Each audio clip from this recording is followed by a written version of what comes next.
Hey guys, welcome back to another new video, and as you just saw, these two tiny frames are today's inspiration, and let's get some paintings into them. I took out the glass from the frame and I'll trace it onto watercolor paper, and since I have two frames, I need two sheets of paper. Just look at that tiny sheet of paper. It looks so cute, isn't it?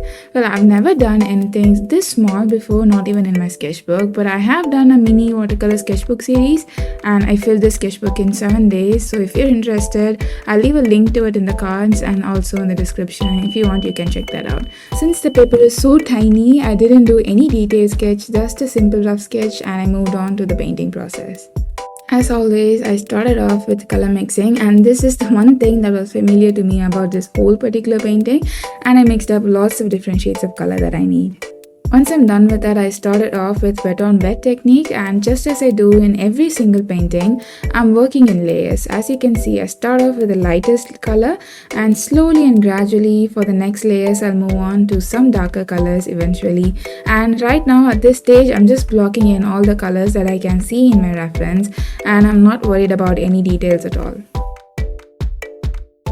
Now the paper is actually still wet, but I'm still adding some of the darker green colors, and I do this because I want some soft transition between shades, and also I want a misty effect. So if you want a misty effect, then try wet on wet technique.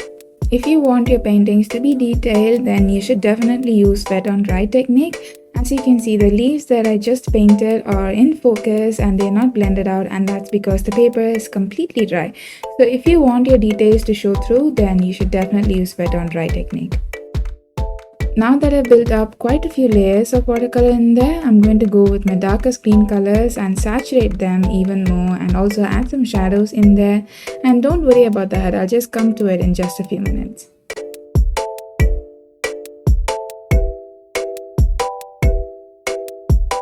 As I started with the hut, I quickly realized that this is going to be the most difficult part of the whole painting, because as you can see, the painting itself, the paper itself is just 1 inch or something more, and the hut is the tiniest thing in the painting, and it was so hard for me to paint in such a small surface because I've never done anything like this before. I tried to do wet on wet for the hut, but since it is so small, I don't think it worked quite well for the hut, but I just kept on layering, and at some point I was really happy with the hut. Before I started this painting, I was thinking that I can get it done in just 10 minutes.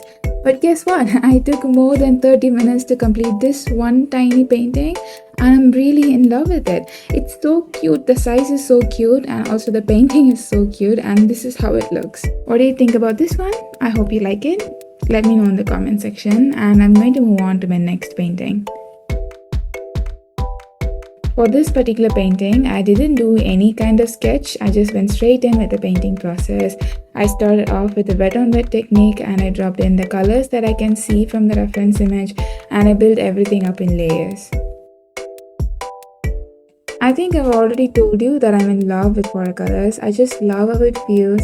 I love painting with them. It just gives me a lot more joy and pleasure than all the different mediums. And the next thing that gives me the same feeling are tiny things. So I just combined the two of my most favorite thing in the whole world into one single video.